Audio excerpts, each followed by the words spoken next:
Hey, what's up, reefers? This video is going to be about making a filter floss holder to replace your filter socks.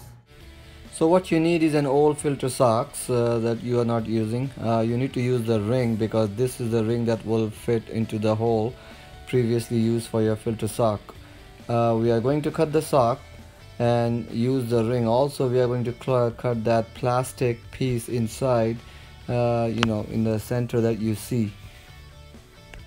Then the next thing you need is a 3-inch diameter from outside, a water bottle. I bought this from the dollar store. It's exactly 3-inch, and what it does is it kind of fits into that inner ring of the filter sock, the top ring. The inner ring is 3 inches.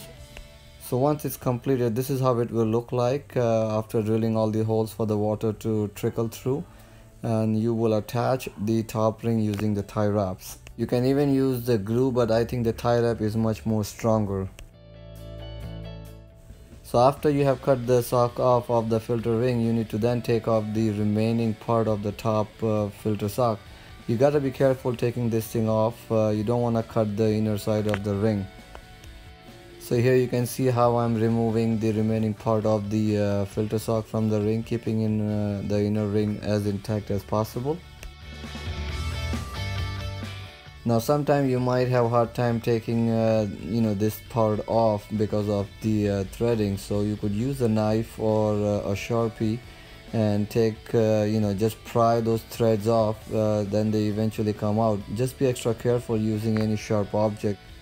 So here is our cleaned ring that used to hold the filter socks before. I have cleaned it up with the toothbrush as well. There is no threading whatsoever. I have flushed it underwater as well, and it's all good to go.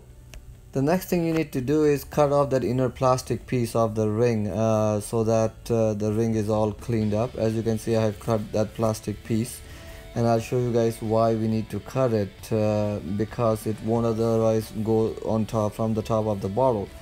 Now once you kind of snugly fits in, you just see where you need to cut it, and then you take an X-Acto knife and cut the water bottle just a little, maybe 3/4 or half an inch over, so you will be able to drill the holes for the tie wrap.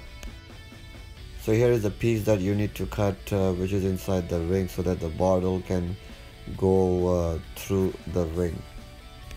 So as you can see, I have drilled 2 holes each for one tie wrap, so a total of 6 holes. That way I will have 3 tie wraps, and they will be all going from the inside, going back out and coming back inside, so the knot of the tie wrap will be on the inner side of the bottle.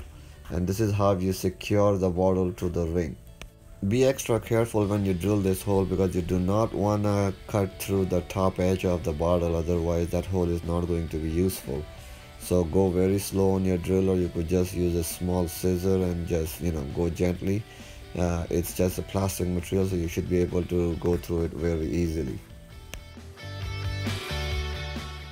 So here it is, guys. The bottle has been secured to the ring, and as you can see, the tie wrap knot has been on the inner side. So this way now the bottle will fit very easily onto the 4-inch or 3.5, whatever size hole you have on your filter socks holder that you used to have before. And the next thing to do is now just drill some holes so the water can go through it, good enough that the water will not overflow from the bottle. As you can see, the filter floss holder has been completed, and I have drilled some holes for the water to go through as well. You do not want to make holes all the way to the top, because you want the water to go through the filter floss and then down from the bottom and out. If you think the water is overflowing, either you could reduce the amount of filter floss or drill some holes at the bottom.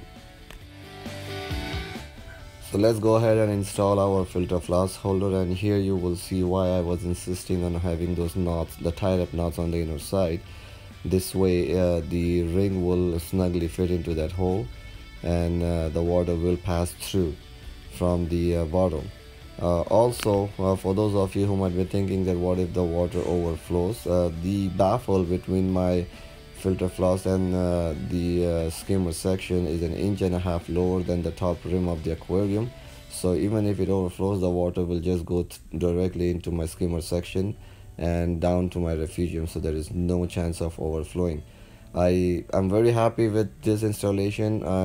If you guys think you guys like this video and it has been helpful, please do not forget to subscribe and hit the like button. If you guys have any questions, go ahead, type it on the comment section. I will try and answer all your questions to the best of my knowledge. Once again, thanks for watching, guys. Until next video, happy reefing.